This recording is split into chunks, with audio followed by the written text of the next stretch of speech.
doit vous venir à l'esprit, c'est la crise d'adolescence. C'est vraiment là que notre identité est vraiment là, testée à rude épreuve. Là.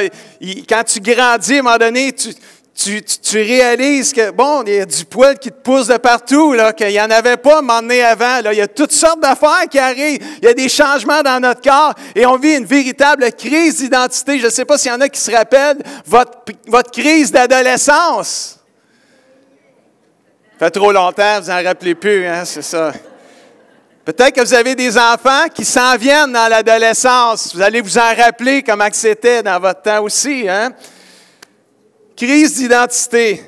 Sais-tu qui tu es en tant que croyant ce matin? Connais-tu ta véritable identité comme croyant? Es-tu un orphelin spirituel ou tu es un enfant de Dieu ce matin? Peut-être que tu sais dans ta tête que tu es un enfant de Dieu, mais est-ce que dans la réalité, tu agis et tu vis comme si tu étais un orphelin? Je veux démêler ça avec vous ce matin. Je veux réaffirmer avec vous que si vous avez donné votre vie à Jésus-Christ et que vous êtes un fils de Dieu, une fille de Dieu, vous n'êtes pas des orphelins sans père spirituel. La Bible dit dans Jean 1, 12, 13, et on part avec ça ce matin, « Cependant, certains ont reçu Jésus, et ont cru en lui.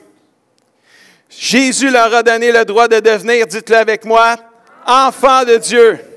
Ils ne sont pas devenus enfants de Dieu par une naissance naturelle, ni par une volonté humaine, c'est Dieu qui leur a donné une nouvelle vie. Quand on est né dans ce monde, quand on est sorti du ventre de notre mère, on n'est pas devenu un enfant de Dieu, on est devenu un enfant de Lise et Fernand, si c'est le nom de vos parents.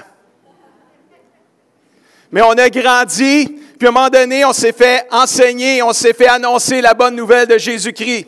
Et à un moment donné, quand on a reçu cette bonne nouvelle-là de Jésus-Christ, on a décidé de ne pas juste croire en Jésus, on a décidé de le recevoir. On l'a invité dans notre vie. Et ce jour-là, là, on est devenu enfant de Dieu. Wow! Jésus a même dit, avant de partir vers le ciel, il dit dans Jean 16, 18, « Je ne vous laisserai pas, dites-le avec moi, orphelin, je vais venir vers vous plutôt, puis je vais vous envoyer le Saint-Esprit. » Alors ce matin, je veux juste réaffirmer dans nos cœurs que nous sommes enfants de Dieu et on n'est pas des orphelins. Le but de Jésus est de faire de tous ceux qui croiront en lui et le recevront dans leur cœur des enfants de Dieu. Ça, c'est le but de Jésus. Des enfants de Dieu qui vont vivre une vie nouvelle. Même si Jésus savait qu'il s'en allait au ciel, il n'était pas question de laisser les gens sur cette terre être des orphelins spirituels. On va leur envoyer le Saint-Esprit. Et quand on a reçu Jésus, le Saint-Esprit est venu habiter dans notre cœur. Le Saint-Esprit a été promis. Et le Saint-Esprit vit maintenant en chacun des gens qui sont nés de nouveau, qui ont reçu Jésus dans leur cœur. Ce même Saint-Esprit fait quelque chose d'extrêmement important pour chacun des croyants ce matin. Romains 8, 16, la Bible dit que le Saint-Esprit lui-même témoigne à notre esprit que nous sommes enfants de Dieu. Que nous sommes enfants de Dieu. Quand tu reçois Jésus dans ta vie, le Saint-Esprit vient habiter en toi. Le Saint-Esprit qui est en toi, il témoigne à ton esprit que tu es un enfant de Dieu. C'est terminé, là. Tu n'es plus un no-name. Tu n'es plus un sans-nom, là. Tu es quelqu'un, tu es un fils et une fille de Dieu. Tu n'es plus un orphelin sur cette terre sans père spirituel.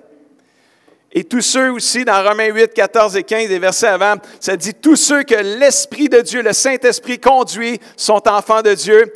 Et l'Esprit que vous avez reçu n'a pas fait de vous encore des esclaves qui sont dans la peur, qui sont dans la culpabilité, des enfants, des esclaves qui sont encore dans l'inquiétude. Je vais-tu être sauvé? Je serai-tu pas sauvé? Si le Saint-Esprit vient en vous, vous l'avez reçu, lui, il a fait de vous pas des esclaves qui vivent dans la peur, mais des fils et des filles de Dieu qui sont capables de dire « Abba, Père », qui sont capables de dire à Dieu « Papa, je t'aime ». Oh yeah! C'est notre identité. Quand on reçoit Jésus dans notre vie, on change d'identité. On devient un enfant de Dieu. Amen. Nouvelle identité. Jésus vient vivre en nous par le Saint-Esprit. Ce Saint-Esprit vient confirmer à notre esprit qu'on est des enfants de Dieu. Il nous rend capables de dire à Dieu, « Abba, Père, cher Papa », comme on l'a si bien chanté ce matin. Et savez-vous quoi? D'être capable de dire à notre Dieu, « Papa, Papa céleste, cher Papa, Abba, Père », ça rend notre relation avec notre Dieu intime et personnelle. Nous ne sommes plus esclaves de peur, de crainte, d'inquiétude. On n'est pas des orphelins sans père spirituel. On est maintenant des enfants de Dieu, des fils et des filles de Dieu qui est notre nouveau papa. Alléluia. Mais vous le savez, le diable, qui est l'ennemi de nos âmes, va tout faire pour nous garder dans la peur avec un cœur d'orphelin. Il va tout faire pour ébranler notre identité. Il va tout faire pour essayer de nous faire douter de notre identité puis douter de l'amour de notre Père céleste. Si vous êtes chrétien depuis assez longtemps, vous le savez, ce que je suis en train de dire là. Si ça ne fait pas longtemps que vous êtes chrétien, vous allez le découvrir assez vite. Es-tu vraiment un fils de Dieu avec tout ce que tu fais là? Bon, des genres de pensées de même, là, qui veulent t'amener le doute, la peur. Mais peut-être c'est vrai, j'ai fait ça, peut-être que mon Dieu ne m'aime plus, là, tu sais. Ce matin, je veux réaffirmer avec vous que nous sommes enfants de Dieu. Si vous avez reçu Jésus dans votre vie, vous êtes né de nouveau, vous êtes un enfant de Dieu. Vous n'êtes plus des orphelins qui vivent dans la peur. Mais des fois, on a besoin d'images. On a besoin de faire des différences. Tu sais, c'est quoi un cœur orphelin versus un cœur d'enfant de Dieu?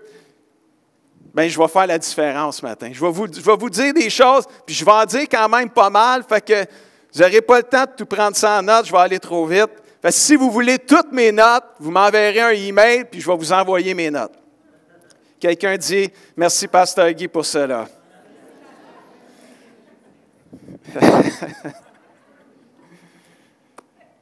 Premièrement, celui qui a un cœur d'orphelin, il voit Dieu comme un maître, comme un boss, comme celui qui donne des ordres.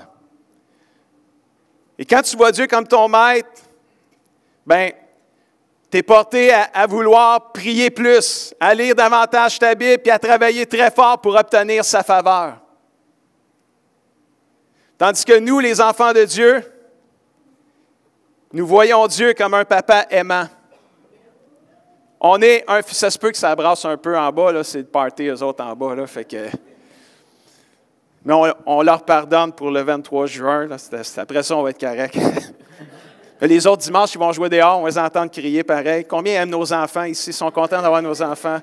Praise the Lord. C'est la vie dans notre Église, c'est l'Église que nous sommes, amen.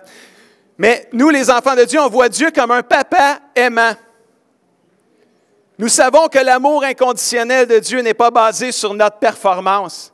Dieu, il ne nous aime pas juste parce qu'on prie ou qu'on lit notre Bible. Il nous aime parce qu'on est ses enfants, point à la ligne. Pas besoin de faire des choses pour gagner son amour. On l'a déjà gagné, son amour. Alléluia. Si on prie puis on lit notre Bible, c'est pas pour gagner sa faveur, c'est parce qu'on l'aime tout simplement. Puis la prière, c'est une façon de communiquer avec notre Papa Céleste. La Bible, c'est une façon que lui communique avec nous. Alors, quand on prend le temps de prier puis lire notre Bible, c'est parce qu'on aime notre Dieu et on veut un temps de relation avec lui. Quelqu'un dit amen à ça. Mais si on prie puis on lit notre Bible juste, « Ah, mais là, Dieu va être content de moi, Dieu va être content de moi », on a un cœur d'orphelin. On n'a pas compris qui on est encore en Jésus-Christ. On n'a pas besoin de faire des choses pour gagner le cœur du Père. On l'a déjà gagné, le cœur du Père, frères et sœurs. Les gens qui sont orphelins vivent pour l'amour de la loi. Ils cherchent à s'attacher à Dieu en pratiquant la loi. Ils donnent plus de valeur aux choses qu'aux relations. Fais pas ci, fais pas ça, fais ci, fais ça. Pourquoi tu as fait ça? Pourquoi tu n'as pas fait ci? C'est juste les choses à faire. Tandis que nous, les enfants de Dieu, on ne vit pas pour l'amour de la loi, mais on vit pour la loi de l'amour. Alléluia. Nous vivons pour recevoir l'amour du Père afin de mieux le communiquer partout autour de nous. Romains 13:10, je n'ai pas le texte à l'écran, mais ça dit l'amour est l'accomplissement de la loi. Alléluia. Ça change toute la donne, ça. Les orphelins, le cœur d'orphelin, ces gens-là sont souvent insécures. Ils font des efforts pour plaire à Dieu et espérer gagner ses bénédictions. Ils jouissent rarement du repos et de la paix du cœur. Ils n'ont pas souvent la conscience tranquille. C'est pour ça qu'ils font plein de choses pour se calmer la conscience. Mais nous, les enfants de Dieu, notre sécurité est en Dieu, notre Papa. Nous vivons en paix et nous nous reposons dans la présence de Dieu, sachant très bien que notre Papa Céleste, il aime ça quand on vient dans sa présence. Notre sécurité ne dépend pas de notre comportement, mais de l'amour et la grâce de Dieu. Quelqu'un dit amen à ça. Les gens qui ont un cœur d'orphelin ont besoin d'être approuvés par les gens. Ils font beaucoup d'efforts pour être acceptés par les autres. Mais cela les conduit souvent à la peur de l'échec et du rejet. Ils ont tellement peur d'être rejetés qu'ils font plein de choses, mais c'est toujours pour gagner le cœur, gagner l'approbation. Et souvent, ces gens-là ne sont pas bien dans leur cœur. Mais nous, les enfants de Dieu, nous sommes acceptés dans son amour. Nous n'avons pas peur d'être rejetés. Nous n'avons pas besoin de faire des choses pour être approuvés et des gens et par Dieu. On l'est déjà approuvé par Dieu, frères et sœurs. Ce matin, je veux réaffirmer dans notre cœur que si on a reçu Jésus, on est un fils et une fille de Dieu. On n'est pas des orphelins spirituels. Mais le diable, il veut qu'on s'en aille dans la colonne de l'orphelin spirituel. Il veut pas qu'on réalise que nous sommes un fils et une fille de Dieu avec tous les privilèges qui viennent avec. Les gens qui ont un cœur d'orphelin, ils servent pour gagner quelque chose. Sans le réaliser, ils essaient d'impressionner Dieu et d'impressionner les autres en servant et en faisant plein d'activités spirituelles. Ah, ils sont hot, eux autres, là, on va avoir l'approbation, on va avoir le spot sur nous autres. Là. Ils servent en espérant quelque chose en retour. Ils finissent par se fatiguer et par perdre la motivation de servir parce que leurs attentes ne sont pas comblées. Mais nous, les chrétiens, pas les chrétiens, les enfants de Dieu, les enfants de Dieu, nous servons joyeusement et librement. Nous sommes motivés à servir à cause de l'amour inconditionnel du Papa Céleste à notre égard. Nous servons par amour et dans une grande liberté. C'est notre amour pour le Père qui nous pousse à servir les autres. Amen. Un cœur d'orphelin, ils ont une mauvaise image d'eux-mêmes. Cela les amène à quoi? Cela les amène à se comparer aux autres. Puis ça, là, c'est mortel. Quand tu commences à te comparer aux autres, tu ne gagneras jamais à ça. Là. Ils ont le sentiment de ne jamais être à la hauteur et l'impression que les autres sont plus bénis et aimés qu'eux. Ils se sentent facilement rejetés et blessés. Parce qu'ils ont une mauvaise image d'eux-mêmes. Mais le Seigneur, ce matin, il veut transformer ça. Parce que nous, les enfants de Dieu, nous avons une bonne image de nous-mêmes. Nous savons que notre Papa Céleste va nous aimer, même lorsque nous péchons ou lorsque nous désobéissons. Nous pouvons nous relever et continuer notre route en étant sécures dans l'amour de notre Papa Céleste, car cet amour ne dépend pas des circonstances et des actions que nous faisons. Wow! Êtes-vous capable de vous lever le matin pour regarder dans le miroir, tout couetté, pas maquillé pour les femmes, puis avec 2 poches en dessous des yeux, puis regarder dans le miroir, puis de dire, je te remercie Seigneur que je suis une créature si merveilleuse. Mon âme le reconnaît, même si le miroir ne le reconnaît pas. Ça, c'est bon, ça, hein? Ça? Si tu es capable de dire ça, là, c'est parce que tu sais en qui tu crois, puis tu sais qui tu es en Jésus-Christ. Parce que ça ne dépend pas du maquillage que si tu es une belle créature. Ça dépend c'est qui est ton Papa Céleste. Wow! Les gens qui ont un cœur d'orphelin cherchent souvent le réconfort à la mauvaise place. Ils croient que plus ils font des choses pour Dieu, plus ils sont heureux, plus ils sont dignes de recevoir son amour. Ils développent un faux sentiment de réconfort dans les bonnes œuvres. Et quand les attentes ne sont pas rencontrées, c'est la déception encore.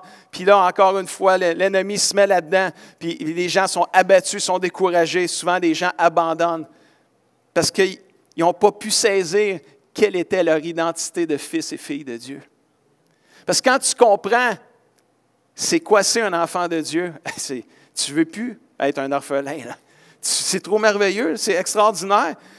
Nous, les enfants de Dieu, nous cherchons le réconfort au bon endroit. Nous trouvons notre réconfort dans la présence de Dieu. Quand ça ne va pas bien, c'est quoi que l'enfant de Dieu il fait? Il prie. Il s'en va dans la présence de Dieu. Il sait qu'il va aller chercher la paix de Dieu, le réconfort dans la présence du Seigneur, dans la présence de son Papa céleste. Il prie. Pareil comme un enfant, quand ça ne va pas bien, c'est quoi qu'il fait? Il crie « Papa, maman », mais il crie un papa ou une maman quelque part. Pourquoi? Parce que c'est son réconfort, c'est la présence du papa, c'est la présence du... Mais l'enfant de Dieu, c'est la même affaire. Quand ça ne va pas bien, tu pries, puis tu dis « Papa! » I need help. J'ai besoin d'aide, puis après ça, nommez vos langues. Je ne suis pas capable de dire en espagnol, puis ni en swahili. Les enfants, pas les enfants de Dieu, mais les gens qui ont un cœur d'orphelin, ils ont des relations malsaines ou des relations toxiques. Il y a beaucoup de rivalité, de jalousie devant le succès des autres, parce qu'ils ne savent pas qui ils sont en Jésus-Christ. Donc, ils se comparent avec les autres et ça tue leur relation. Beaucoup d'orgueil, beaucoup de colère, beaucoup d'envie, beaucoup de frustration, de blessures, de déception. Cela les entraîne dans le jeu toxique de se comparer qui, lui, ce jeu-là, les entraîne à bousculer les autres pour obtenir de l'attention.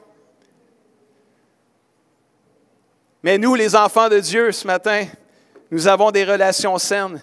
Nous nous réjouissons avec ceux qui se réjouissent. Nous pleurons avec ceux qui pleurent. Nous valorisons les autres tout en étant sécures dans notre propre identité. Le succès des autres n'est pas une menace pour nous parce qu'on sait en qui on croit et on sait qui on est en Jésus-Christ. J'en ai dit plusieurs, je n'ai pas fini. Là. Mais à midi, il m'en va fini. Les cœurs d'orphelins se méfient de l'autorité. À cause des déceptions et des attentes non comblées, ils voient l'autorité comme une source de douleur et se méfieront de toute autorité excepté la leur. Ils vont devenir contrôlants parce qu'ils ont peur d'être contrôlés. C'est très difficile pour eux de recevoir la correction. Ils ne sont pas vraiment enseignables parce qu'ils se méfient de l'autorité. Mais nous, les enfants de Dieu, nous honorons et respectons l'autorité. Nous sommes respectueux de l'autorité et nous n'avons pas peur d'elle. Nous sommes prêts et disposés à se soumettre et nous sommes ouverts à la correction. Nous sommes enseignables. Nous valorisons l'autorité de Dieu. Les gens qui sont orphelins ne savent pas comment aimer. Tout est centré sur eux-mêmes. Ils basent leur amour sur l'approbation des autres, sur les performances des autres. Ah, si tu es bon avec moi, je vais t'aimer. Sinon, je ne t'aimerai pas. Je vais être jaloux de toi. L'amour se construit avec cette question pour ceux qui sont orphelins, qui ont un cœur d'orphelin. L'amour se construit au travers de cette question-là. Que peux-tu faire pour moi? Mais nous, les enfants de Dieu, on aime comme Jésus nous a aimés. L'amour se construit par cette question-là qui ne dit pas « Que peux-tu faire pour moi? » mais plutôt « Que puis-je faire pour toi? »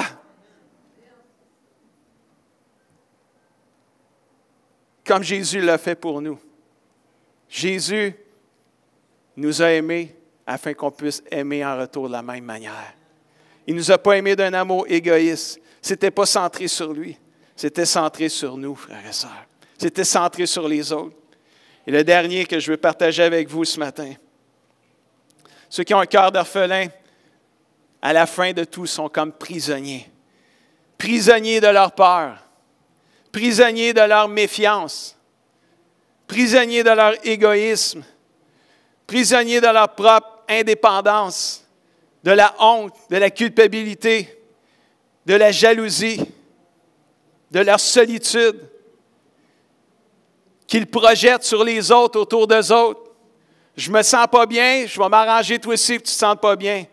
Je me sens coupable, je pense que je vais m'arranger que tu sois coupable. Puis si on fait ça, là, puis on ne s'en rend même pas compte des fois qu'on agit comme ça.